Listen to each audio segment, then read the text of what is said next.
Here is a question that might keep you up at night. When did humans first decide to organize themselves into groups and go kill other humans in an organized way? Not just a fight between two people, not just one village raiding another for food. I mean actual war, armies, strategy, commanders giving orders, soldiers following those orders. The whole thing we still do today, but with better technology. This is one of the biggest questions in all of human history, and honestly, the answer is more complicated and more disturbing than you might think. Because the first war was not about what you would expect. It was not about religion. It was not about freedom. It was not even really about land in the way we think about it today. The first war was about something much more basic and much more human. Let me take you back to a time before writing existed, before metal tools, before cities, before almost everything we think of as civilization. We are going somewhere between 10,000 and 15,000 years ago, depending on how you define war. And we are going to look at why humans, who had lived relatively peacefully for hundreds of thousands of years, suddenly started killing each other in organized groups. First, we need to understand what life was like before war existed. For most of human history, our ancestors lived as hunter-gatherers. They moved around following animals and finding plants to eat. They lived in small groups, usually between 20 and 50 people. Everyone in the group knew everyone else. They were often related by blood or marriage. These groups did not stay in one place for very long. When the food in an area ran out, they moved somewhere else. Now here is something important. These hunter-gatherer groups did have violence. Humans have always had violence. People got angry. People fought. Sometimes people killed each other. But this violence was personal. It was one person attacking another person for a specific reason. Maybe someone stole food. Maybe someone slept with someone else's partner. Maybe two men wanted to be the leader. This kind of violence has existed for as long as humans have existed, and probably longer since we see it in other primates too. But war is different. War is not personal. War is organized violence between groups where most of the people fighting do not even know each other. A soldier in a war might kill dozens of people he has never met and has no personal problem with. He kills them because they belong to a different group. That is fundamentally different from one person hitting another person because they are angry. So when did humans make this jump from personal violence to organized group violence?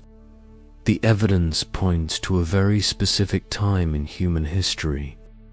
It happened when humans stopped moving around and started staying in one place. It happened when humans invented farming. This is called the Neolithic Revolution, and it started roughly 12,000 years ago in a region we now call the Fertile Crescent. This is the area that includes modern-day Iraq, Syria, Turkey, Jordan, Israel, and surrounding regions. The land there was incredibly good for growing crops. The climate was right. The soil was fertile. Wild wheat and barley already grew there naturally. Wild goats and sheep lived in the area and could be domesticated.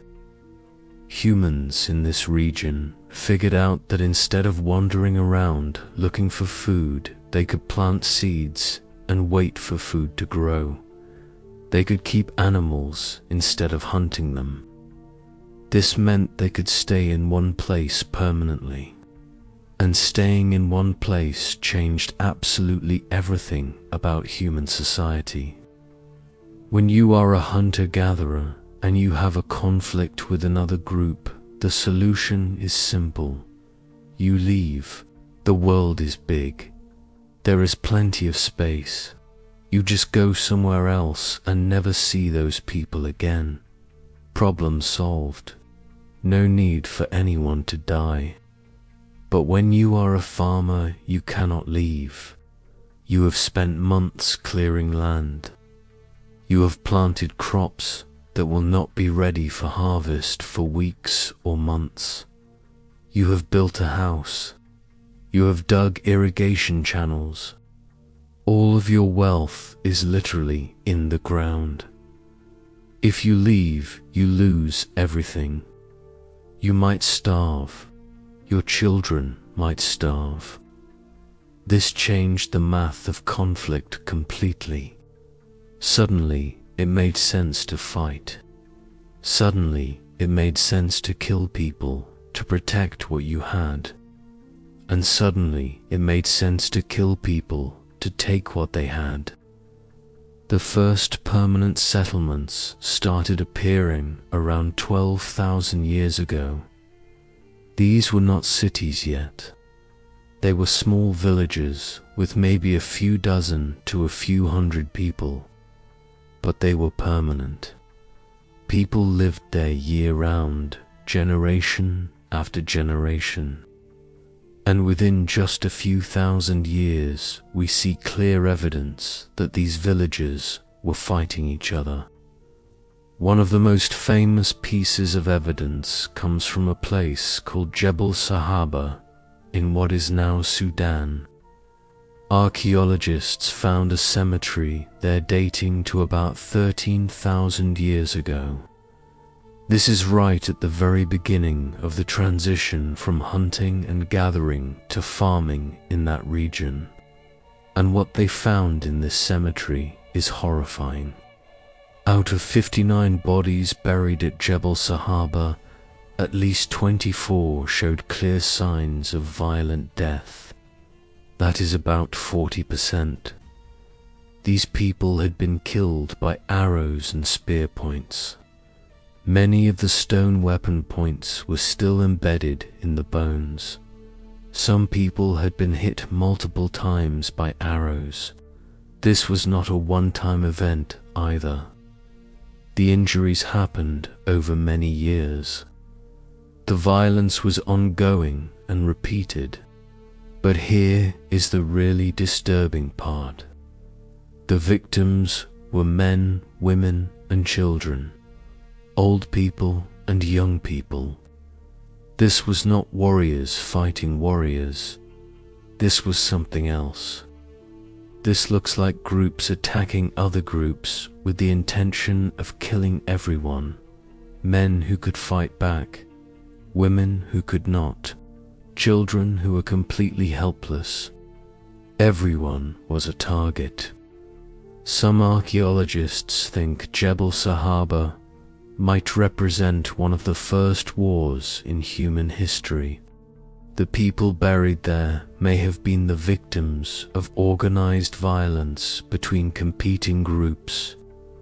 The evidence suggests to groups living near each other who repeatedly attacked each other over a period of years. This is not personal violence. This is war. Another piece of evidence comes from a site in Germany called Talheim. About 7,000 years ago, a group of 34 people were killed and thrown into a pit. The victims were again men, women, and children. Many of them were killed by blows to the back of the head, suggesting they were running away when they were struck down. Analysis of the weapons used shows they were tools used by farmers. Axes meant for cutting wood were used to cut down human beings. The Talheim massacre shows what early warfare looked like. It was not grand armies meeting on a battlefield. It was one village attacking another village in the middle of the night or early morning, killing everyone they could find, taking their food and their land and their animals, leaving no survivors. Similar sites have been found all over Europe, Asia, and the Middle East.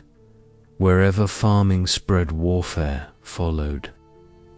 This is not a coincidence. Farming created the conditions that made war possible and even inevitable. Let me explain the specific reasons why farming led to war. There are several factors, and they all connected to each other in complicated ways. First, farming created wealth that could be stolen. A hunter-gatherer does not really have much worth taking. They might have some tools and some food, but not much more than what they can carry. A farmer has fields full of crops. A farmer has stored grain that could feed a family for months. A farmer has animals that represent hundreds of hours of work. For the first time in human history, some people had things that other people wanted badly enough to kill for. Second, farming created population growth. When you have a reliable food supply, you can have more children. Hunter-gatherer women typically had children about 4 years apart because they needed to carry their children while moving from place to place. Farming women could have children much more frequently because they did not need to travel.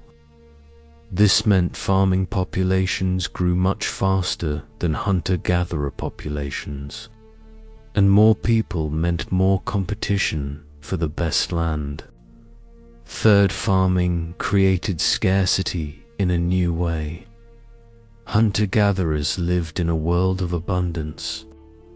There were more animals and plants than they could ever use.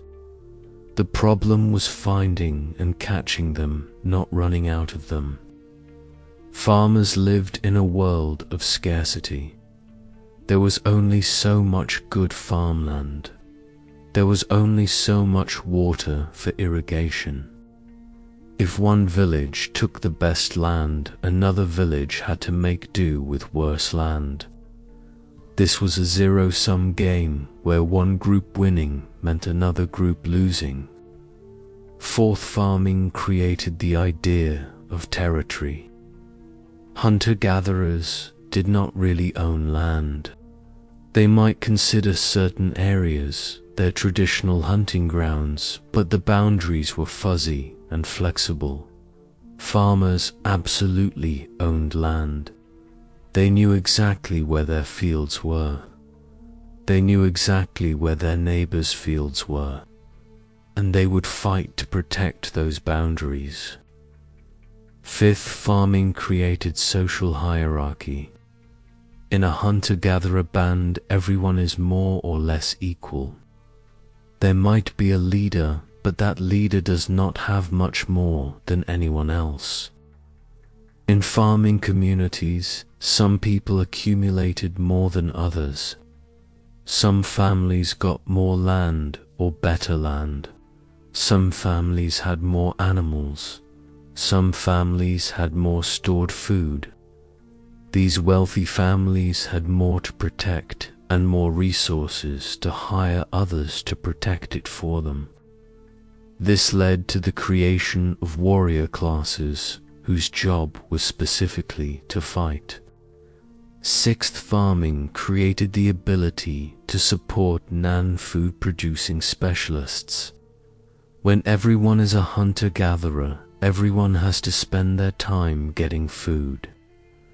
When farmers can produce surplus food, some people can do other things. Some people can make weapons full-time. Some people can train to fight full-time. This created the first professional soldiers. All of these factors came together to create the conditions for war. You had valuable resources worth fighting over. You had growing populations competing for limited good land. You had clear boundaries that people would defend. You had social systems that concentrated power in the hands of a few leaders who could organize large groups. And you had specialist warriors who knew how to fight effectively. The transition happened at different times in different places as farming spread across the world. But wherever it happened, the pattern was similar. First came farming, then came permanent settlements, then came population growth, then came competition for resources, then came war. Now I want to be clear about something. Not every farming society was equally warlike. Some places had more conflict than others. Geography played a role. Climate played a role. The specific resources available played a role.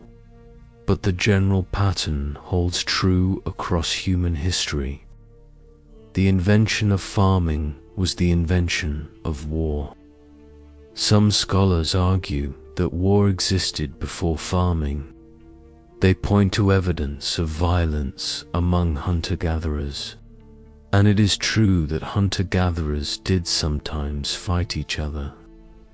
Some hunter-gatherer societies were quite violent. But there is a difference between occasional raiding and organized warfare. There is a difference between killing a few people from another group and trying to wipe out an entire village. The scale of violence increased dramatically after farming. The organization of violence increased dramatically. The frequency of violence increased dramatically. Whatever violence existed before farming, it was not war in the sense we understand it today. War, as we know it, is a product of settled agricultural life. This brings us to another question. If farming created the conditions for war, why did people start farming in the first place? This is actually one of the biggest mysteries in human history. For a long time, people assumed that farming was obviously better than hunting and gathering. You get more food more reliably. You do not have to wander around. You can live in a comfortable house. Of course, people would choose farming over hunting and gathering once they figured out how to do it. But the evidence does not support this story. When we look at early farming communities and compare them to hunter-gatherer communities, the farmers do not look healthier. In fact, they look worse. The skeletons of early farmers show more signs of disease and malnutrition than the skeletons of hunter-gatherers from the same time period. Farmers were shorter. Their teeth were worse.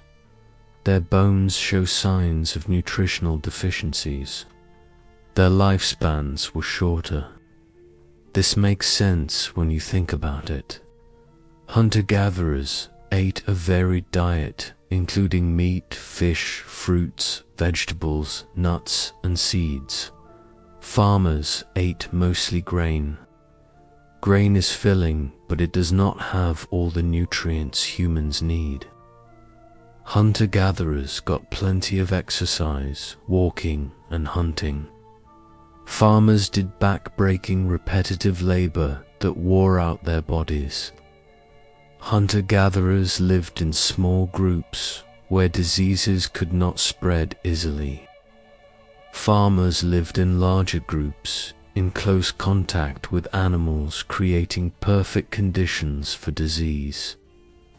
So if farming made life worse, why did people do it? There are several theories. One theory is that climate change forced people into farming. About 12,000 years ago, the last ice age was ending. The climate was becoming warmer and wetter in some areas. This was good for plant growth, but it also changed what plants and animals were available. People may have started farming not because they wanted to, but because their old way of life was no longer possible. Another theory is that population pressure forced people into farming. Hunter-gatherer life requires a lot of space. You need large areas to find enough food. As human populations grew, there was less space available. People may have turned to farming because there was not enough land for everyone to live as hunter-gatherers anymore. Another theory is that farming happened by accident. People may have been tending wild plants and gradually domesticated them without intending to.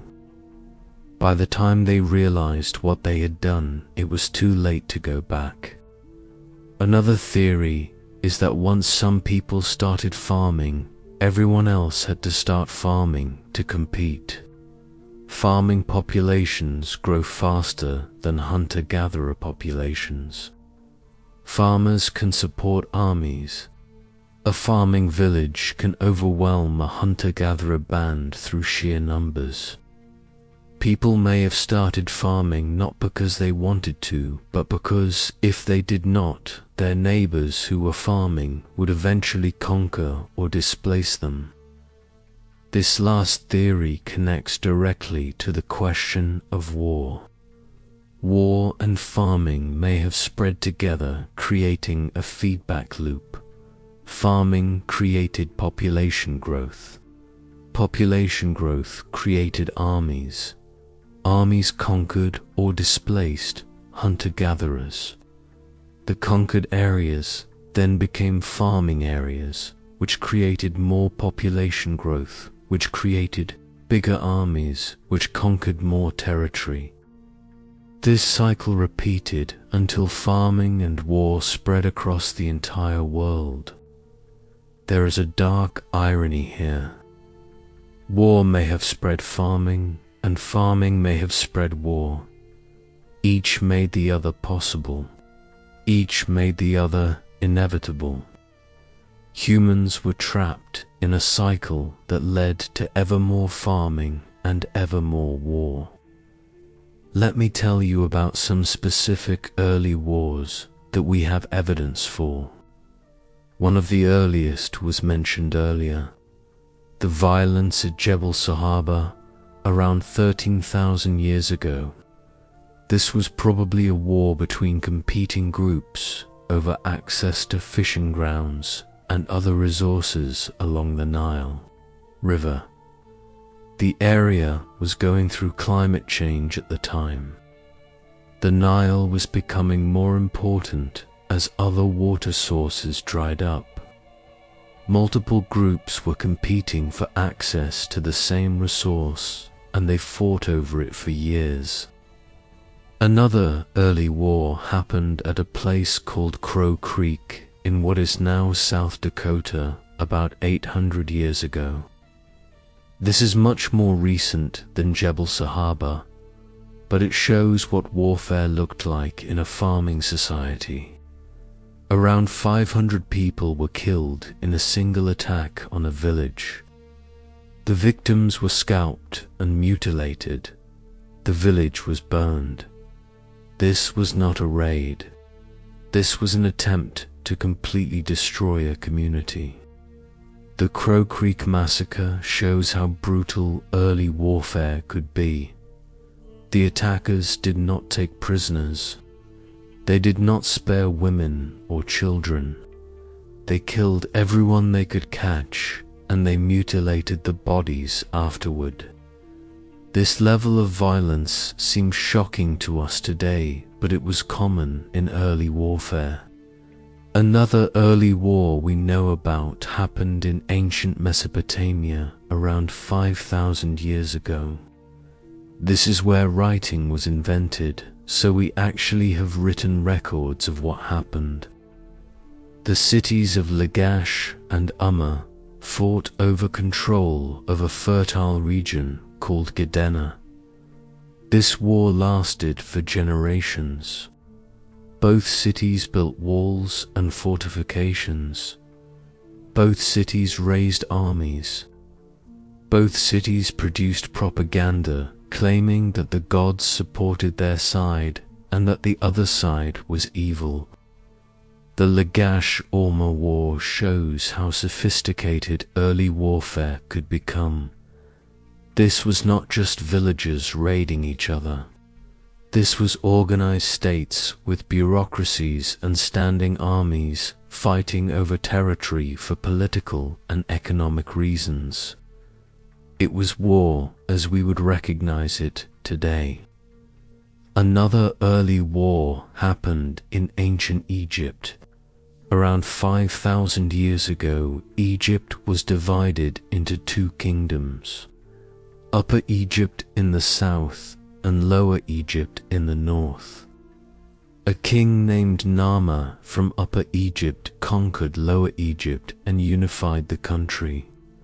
We know this because Nama created a famous artifact called the Nama Palette, which shows him defeating his enemies and unifying the two lands. The Nama Palette is one of the earliest pieces of war propaganda in human history. It shows the king as a powerful giant figure smashing his enemies. It shows defeated enemies being beheaded. It shows the bodies of the dead. This was meant to impress people with the king's military power and discourage anyone from rebelling against him. War and propaganda have gone together from the very beginning. Leaders have always wanted to present their wars as just and necessary. They have always wanted to dehumanize the enemy. They have always wanted to glorify their own victories and minimize their own losses. This started thousands of years ago and continues today. Now let me talk about what actually caused individual wars to start. We have been discussing the broad conditions that made war possible, but what actually triggered specific conflicts. The most common cause was competition for art resources, food, water, land, animals. When two groups wanted the same thing and there was not enough for both, someone had to lose. Sometimes they could negotiate or share, but often they fought instead. Another common cause was revenge. When one group attacked another, the victims wanted to strike back. This could create cycles of violence that lasted for generations. Each attack provoked a counterattack, which provoked another counterattack, and on and on. Many of the longest wars in history were fueled by revenge. Another common cause was preemptive attack.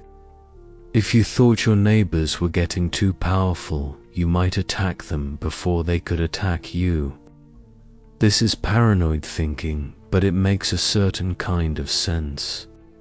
If war is coming anyway, you want to fight on your terms, not theirs. You want to attack when you are ready, not when they are ready. This logic has started countless wars throughout history. Another common cause was leadership, ambition. Some leaders wanted glory. Some leaders wanted to be remembered as great conquerors. Some leaders needed a war to distract their people from problems at home. Some leaders used war to gain power they could not get any other way. The personal motivations of individual leaders have started many wars. Another common cause was ideology. Once societies became complex enough to have religions and belief systems, they could fight over those beliefs. If your gods told you that you were the chosen people and everyone else was inferior, it became easier to justify killing those inferior people. Religious and ideological wars have been some of the bloodiest in human history. Another common cause was economics. As trade developed, some places became wealthy. That wealth attracted raiders and invaders. Trade routes became worth fighting over. Access to valuable resources like metal deposits became worth fighting over. Economics and war have always been linked. In most real wars, multiple causes came together. Resources and revenge and ambition and ideology all mixed together. It is rarely possible to point to one single cause and say this is why this war started. History is more complicated than that.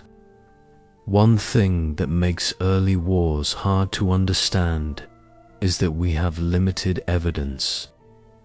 Writing was invented only about 5,000 years ago, and most people could not read or write for thousands of years after that. Most early wars left no written records. We know about them only from archaeological evidence like mass graves and burned villages and weapons found in the ground. This means our picture of early warfare is incomplete. We know that violence happened, but we often do not know exactly who was fighting or why. We can see the results, but we cannot always understand the causes. Future archaeological discoveries may change our understanding. What we can say is that war became much more common and much more organized after farming began. The evidence is overwhelming. The mass graves, the fortifications, the weapons, the destroyed villages. Something changed when humans settled down and started farming. That something was the beginning of war. Let me talk about how early warfare actually worked. What did it look like when ancient people fought? Early warfare was very different from modern warfare. There were no guns or explosives. There were no vehicles or aircraft. Everything happened at close range with handheld weapons. You had to be close enough to your enemy to hit them with a rock or a club or a spear. The weapons of early warfare were simple but deadly. Clubs and rocks could crush skulls. Spears could pierce bodies from a distance. Bows and arrows allowed attacks from even further away. Stone axes could chop through flesh and bone. Later, copper and bronze weapons made killing even more efficient. The tactics of early warfare were also simple. Ambushes were common. Attacking at night or early morning when the enemy was sleeping was popular. Siege warfare developed as villagers built walls and fortifications. Armies tried to cut off enemy supplies and starve them out. Early armies were small by modern standards. A few hundred men might be a large force. A few thousand would be enormous. Battles were often decided in a single encounter. If one side ran away, the battle was over. There was no air support or artillery to pin enemies down. If you could not stand and fight, you had to flee or die. The psychological dimension of warfare was important even in early times. Armies that believed they would win often did win. Armies that were afraid often broke and ran. Leaders used every trick they could to boost their own side's confidence and terrify the enemy.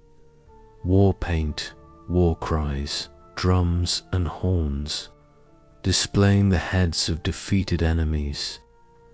All of this was meant to frighten people into surrendering without a fight. Prisoners were treated differently in different cultures. Some societies killed all their captives. Some societies enslaved them. Some societies adopted them into the group. The treatment of prisoners tells us a lot about what different societies were trying to achieve through war. Were they trying to eliminate a threat? Were they trying to gain labor? Were they trying to increase their own population? Women in early warfare were usually victims rather than combatants. Conquering armies often killed the men and took the women as wives or slaves. This was common enough that it may have had genetic effects. Some genetic studies suggest that our ancestors include more women than men. This could mean that some men had children with multiple women while other men had no children at all. War may have shaped human genetics by determining who lived and died and who had children. Children in early warfare were also usually victims. A conquering army might kill all the children in a defeated village to prevent them from growing up and seeking revenge. Or they might take the children and raise them in their own culture. Either way, children suffered in wars they did not start and could not understand. Animals also played roles in early warfare.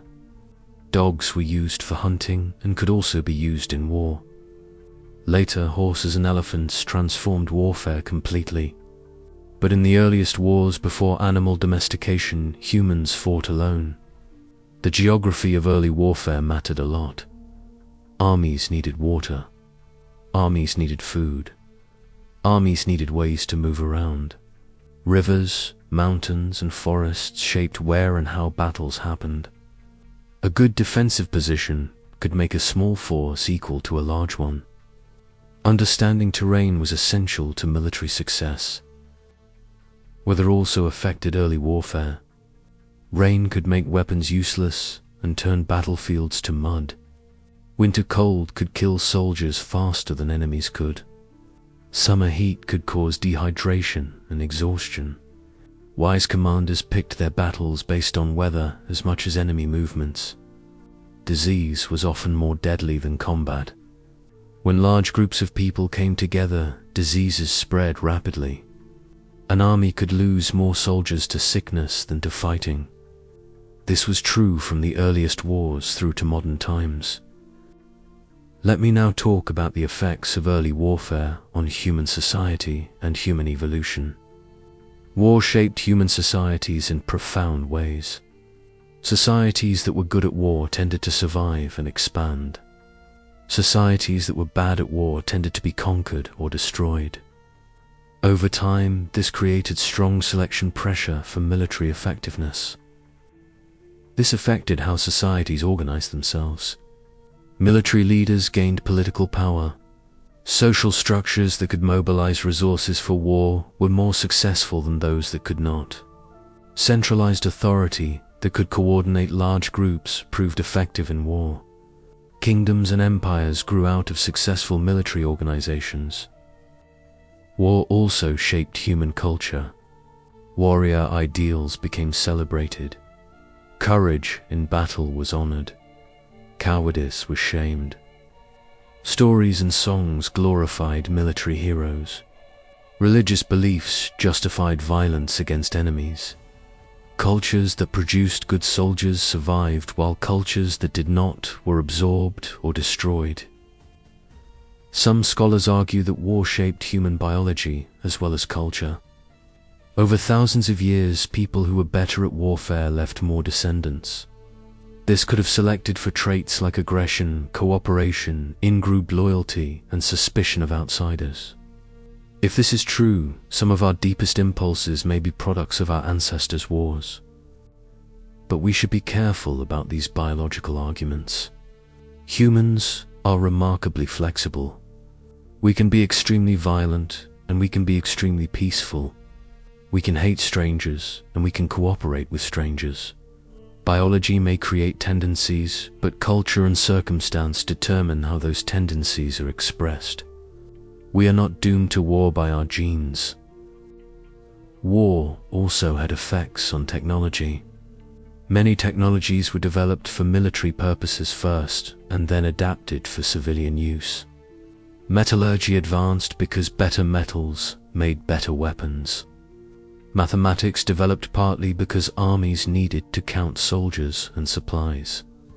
Engineering developed because armies needed fortifications and siege weapons. The connection between war and technological progress has been constant throughout human history. War had demographic effects as well. Wars killed millions of people directly. Wars also caused famines and diseases that killed millions more. Wars disrupted food production. Wars destroyed infrastructure. Wars created refugees. The death toll from all the wars in human history is almost impossible to calculate, but it is certainly in the billions. War also had environmental effects.